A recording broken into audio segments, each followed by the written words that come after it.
Thanks for tuning into Talking Point. I'm your host, Nilesh Shah. Diwali has been a special weekend and we're still not done with the festivities. The question is, will the markets be done with the festivities immediately in the new Samvat? Could it be dragged out well into the year? And could it be a year which will give you great bonanzas, or is it difficult to predict that in the new Samvat? Somebody who looks at Samvat's markets, investing very, very closely for a number of years is our guest today. Nilesh Shah of Envision Capital needs no introduction. Nilesh, to you, your team, your family and everybody around, very happy Diwali, and may the new Saal be indeed a Mubarak Saal. Thank you so much, Neeraj, for having me here, and happy Dhanteras, happy Diwali, and festive greetings to you, your team, all the viewers and your families. Best of wishes from me and the entire team at Envision. Yeah. So, Nilesh, how does it look? I mean, India's been a market that, save for a few other commodity-led EM markets, has done reasonably okay for itself. In last Samvat to this Samvat, you can argue flows are looking okay. Despite geopolitics, markets are not quite cracking as they normally would if you had two large conflicts going on and so on and so forth. How do things look for risk assets? So Neeraj, the 12 months have been a great ride, or a fantastic ride. And we've moved from an environment of disbelief to an environment where now everything looks fantastic, and it's been wonderful. And it's great because companies have done extremely well. I think our economy has done extremely well despite all the odds, all the global challenges that you talked about. Our policymakers have done a fabulous job in terms of driving the policy regime. The Reserve Bank of India has kind of been relatively successful, or very successful, in achieving macroeconomic stability. And that, to me, has provided strong tailwinds to corporate India to kind of go out there and perform. So if we look at the earnings growth, it's been quite phenomenal. And so I think these are some of the great things. But we now have these new set of geopolitical challenges. And I'm not sure if the next few months are going to be as smooth a ride as what, say, the last 6 or 12 months have been. And that's because, Neeraj, mind you, and I don't want to essentially kind of necessarily paint a slightly sober picture, but keep in mind, because you said that, we've been able to absorb these geopolitical shocks quite well. Keep in mind that even COVID started off in November, December 19, and then Jan, Feb, it progressed in Europe. And we thought that we were relatively immune to it. But look at it then, what happened in March and April, right? So the Lehman crisis, again, started off much earlier on, the subprime crisis. And it lingered on for months. And we thought we were totally decoupled. So while the outlook continues to be extremely bright, our fundamentals have never been as strong. India has demonstrated tremendous resilience and is rightly being called the bright spot. And so while we have a very positive outlook, but this is time to kind of have a bit of equanimity that, look, valuations have gone up, and fresh risks in terms of the geopolitical environment are coming in, which can act as some kind of headwinds to our essentially our growth story. So I would probably say that from a period of, say, optimism, I think this is the time to kind of have some bit of equanimity in us. Okay, that's my headline for this conversation, because that sums up what you are trying to convey. And Nilesh, it's good to actually have a sobering view, which is to you, because you put out what you believe is a realistic view. So I'm glad you've done that. The question, therefore, Nilesh, would be that is it prudent, therefore, to one, choose the businesses that you want to invest in very, very carefully, more so now? And is it even more imperative upon the investor to decide the quantum of money being invested into each of these even more carefully than in the past. It might not even hurt to keep some gunpowder dry, because you don't know what is due to come over the next 6 months. I mean, we're not even talking about elections as yet, because that's the other big local factor that could also be at play. So Neeraj, for retail investors, I still think that perhaps SIP is probably the best insurance that is available. Okay, where you can pretty much stagger your investments. By default, you get invested over a period of time, and you are able to very well ride the bouts of volatility. And so I clearly think that for retail investors, stick to an SIP plan. Clearly, for people with kind of Nestle, who are not necessarily retail investors, but would probably have larger amounts to allocate, maybe allocating slightly over a period of time, or having some gunpowder, because markets are markets. They will always give you that opportunity. Not to suggest that you shouldn't be investing, not to suggest that you should disproportionate, have a very high component of gunpowder. It's probably just have that side pocket, where saying is, if there is an opportunity, you necessarily need to have something kind of put to work. But otherwise, I still think that the best way to deal with the situation is to continue to have a more long-term perspective, continue to believe in the idea of India, and continue to believe that India will remain the world's fastest growing large economy. And if all of these things happen, the markets will reciprocate. May not be in a linear fashion, but markets will reciprocate. And if you have periods of underperformance of the markets, or where the markets don't respond to emerging fundamentals, the markets will probably do that in a very small period of time, in a disproportionate manner. So I would still think, continue to kind of look at the long-term picture, and B is, yes, it will always be advantageous to have some dry powder. Okay. Now, here's the question. From whatever corner of the factors this risks might emanate, and again, difficult to put that pencil that down right now, Nilesh, I understand that completely. But where within this spectrum of value versus growth are you currently? Because we are constantly seeing talks of why you should be very careful about the premiums that you're paying on companies which are growing well. But at the same time, I mean, in the EMS space, in the railway space, in the defense space, there are the companies which are getting rewarded are also the ones who might be a bit expensive, but who are showing growth. It's not that value is not getting rewarded, but the other end also is getting disproportionately rewarded. So where in your portfolio, Nilesh, are you currently? What is the average multiple? Are you wanting to stay at those levels because of the risks that you just spelled out for us? So Neeraj, I've come to believe over a period of time that the market continues to reward capital efficient growth. Okay. We may want to describe this market as essentially value versus growth, but even those value stocks are going up because there is growth. They are not just going up because the P multiples are low. I mean, when we talk of power companies, defense companies, railway companies, Neeraj, they all started off with very attractive valuations, and they remained at low valuations for a very long period of time. I remember a lot of the defense PSUs, for example, didn't do anything for 1 to 2 years. It's only when the government tweaked the policies and clearly made a shift towards indigenization did we then start to see essentially the markets chasing some of these stocks. And there was growth. There was growth in terms of the order book, there was growth in revenues, and there was growth in earnings. So in the end of it, the market is always and always about capital efficient growth. It's just that if you are trading at low PEs, your returns could be higher. My view going forward is that the secular growth story still remains around digitalization. I think continue to look out for businesses which essentially are riding the wave of digitalization.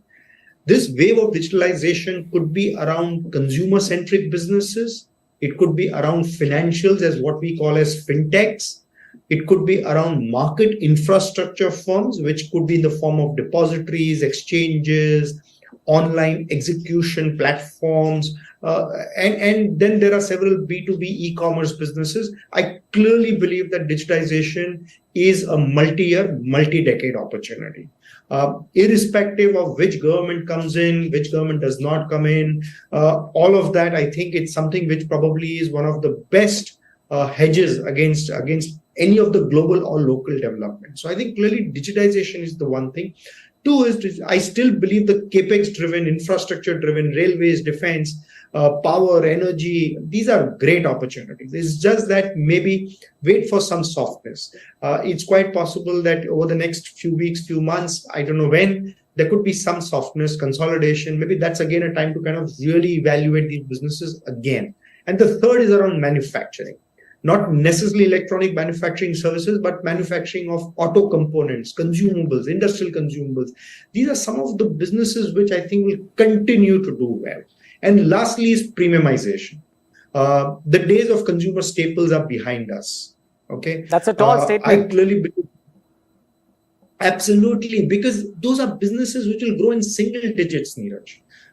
These are businesses, and you will get opportunity as investors in them only and only when you see margin expansion, which will happen because of fall in commodity prices, fall in input prices.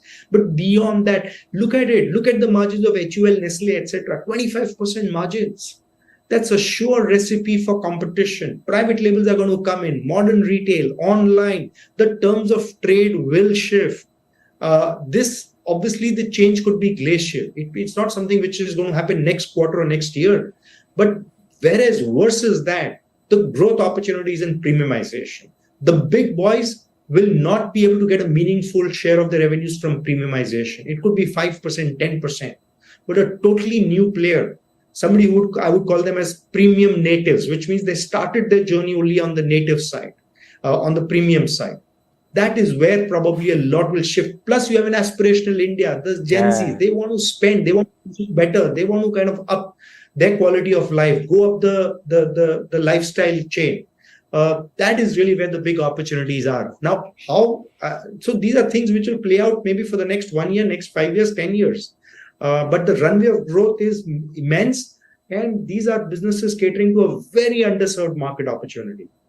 Got it. So, I mean, there's a hotel chain which is luxury. There's a watchmaker who we have now figured out has got a great profile out there. There is a car maker which sells all the premium cars. There is a wine maker and a clutch of others. It could be spread across any of these businesses you're saying.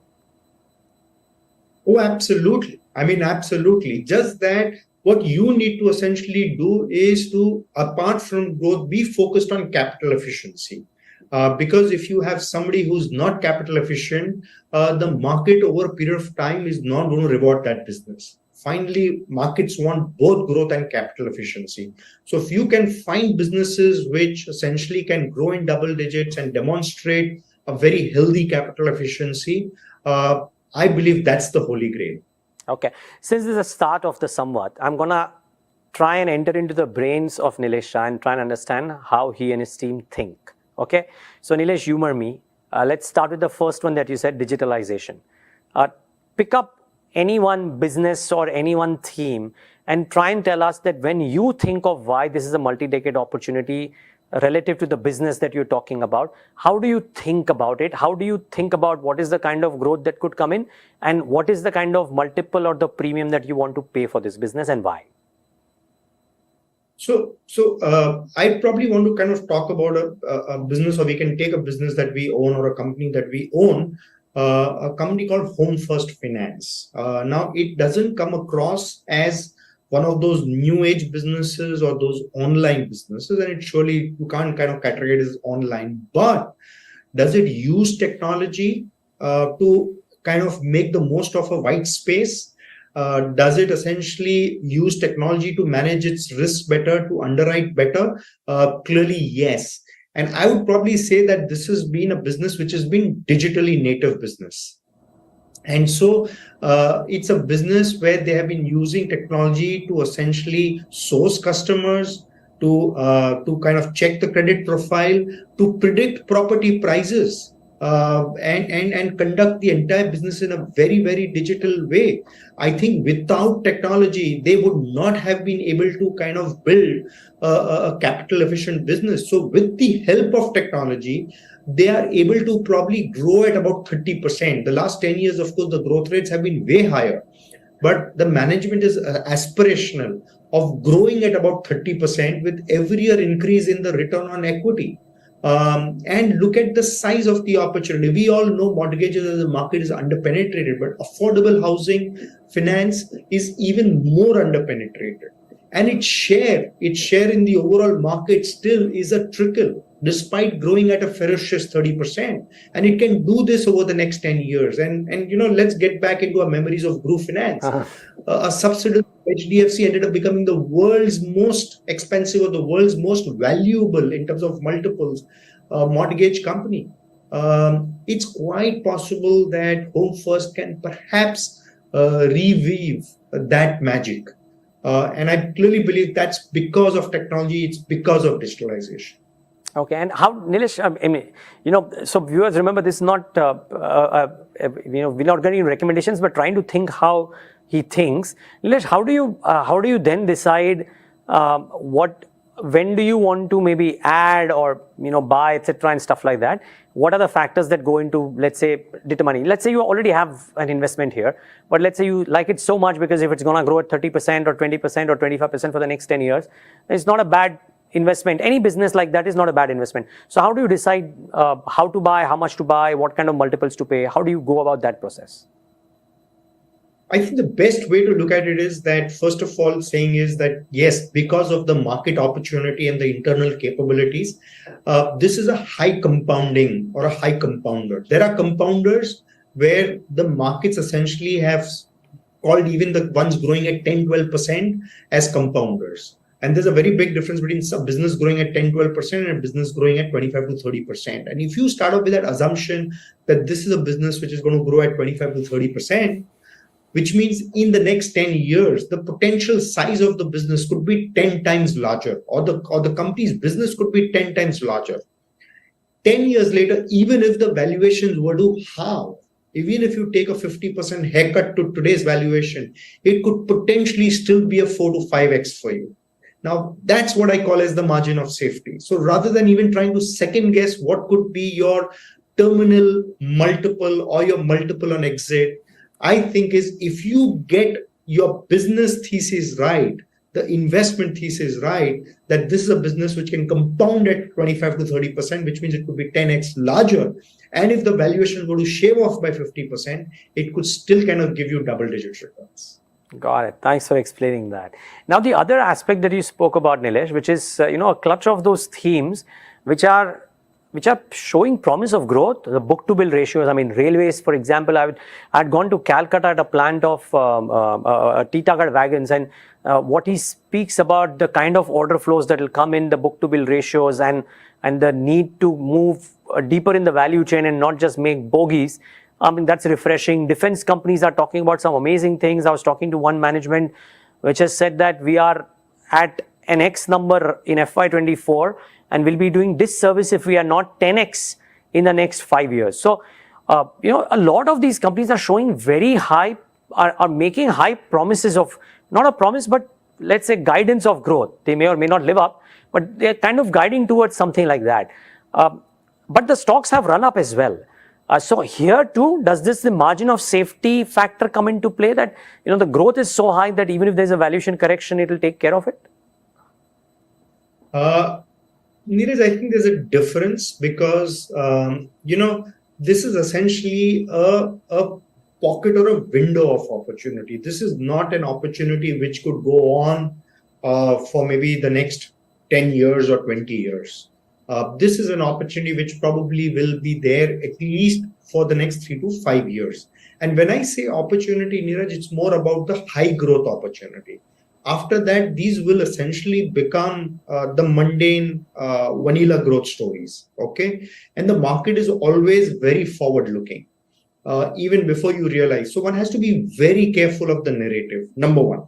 Number two, be very watchful that majority of the private companies in this space on the railway side, for example, are all on a capital raising spree. Okay, some of them have already done one or two rounds of capital raising. Somebody are probably going to do second or the third round. Okay, so the narrative is going to be very strong. The narrative is going to sound very good. Be careful now at these valuations, or even if you do get in, do not think of these as very long-term opportunities. These are great opportunities for the next 2-3 years. After that, they will plateau out. These are not businesses where there is massive underpenetration that the high growth opportunity can last for 10 or 20 years. Would you say that? And if you're going to raise sorry, please finish your point. And if you're going to be raising capital at some point of time, the capital efficiency, the return on equity is going to sober down. Fair point. What about businesses which have the basic nature is gonna be raising capital and doing business? Power, for example, wherein the scope for growth seems to be very high. I mean, when I speak to some of the wind energy companies or companies supplying to them, the numbers that are being spoken about over the next 5, 7, 8 years, which the government of India will have to do in order to reach the climate goals that the government has agreed to comply with, the opportunity seems very large. Nilesh, how do you think about this bucket, for example? Well, it's a great place. It's a great place to be. The entire, you could call this as like the infrastructure creation space, and I would put mobility, energy. These are some of the themes which I think are very large opportunities. Okay, just that you cannot take a 10-year view on these because the opportunity can be front-loaded depending upon the policy environment. I think currently the policy environment is very favorable. It's very encouraging. The government has done a lot to kind of help these businesses to grow. So my view is that yes, these are great opportunities, but you cannot have a 5-year or a 10-year view on them. You can have a 1-year, 2-year view. At some point of time, these businesses will plateau. And when businesses plateau, the markets derate them. So one has to be prepared for that scenario. And that these stocks have gone up. So maybe if there is a correction in the next maybe few weeks or few months, that might be a good time for those who have not entered them. Maybe that's a good time to enter them. Got it. Nilesh, my final question, and that is, I mean, you knew I couldn't have let you go without talking about information technology. And there are very few people who are as good as you there. These stocks haven't, I mean, yes, maybe they have rallied a little bit from the March lows, but quite not necessarily rallied. And the opinion around valuations and growth are divided. When does the growth return is divided? How do you think about IT services currently? IT services plus ER&D. So the ER&D space is continues to remain very exciting. Okay, so the entire ER&D, specialized place, the product companies, I think all that is essentially where the growth prospects can be very strong. And I think that is where one should continue to be focused on. The large IT services companies, I think probably one can for now give them a pass. They essentially can at best be saying is you buy them at the low end of the valuation range, which means that you look at what kind of P multiples they've traded in, and at a point of time they are gravitating towards the lower end of the range is probably when is the time to pick them up, and when they gravitate towards the higher end of the valuation range is when you should be exiting, because the growth rates in them will probably just be in low single digit to mid single digits. The recent quarter or two and the recent year has been showing this phenomena. And I don't see this phenomena changing materially. Even if you look at the last 10 years, the bellwethers have probably grown at only around 10% in rupee terms. In dollar terms, it would be even lower. So the only reason why they continue to be favorites is their size and the capital efficiency. They've been extremely ethical and capital efficient companies. So that's the only takeaway. But somebody who's trying to generate alpha, for them, the tier 2 specialized technology services companies, product companies are a much better place to be in. Great. Nilesh Shah, take a moment to thank you for joining in today and giving us your intelligence and wisdom. Thank you so much, and wishing you and yours a great new year ahead. Thank you so much, Neeraj, and best wishes again to you and all the viewers. Happy Diwali and have a great Samvat ahead. Thank you so much. And viewers, thanks for tuning into this edition of The Talking Point.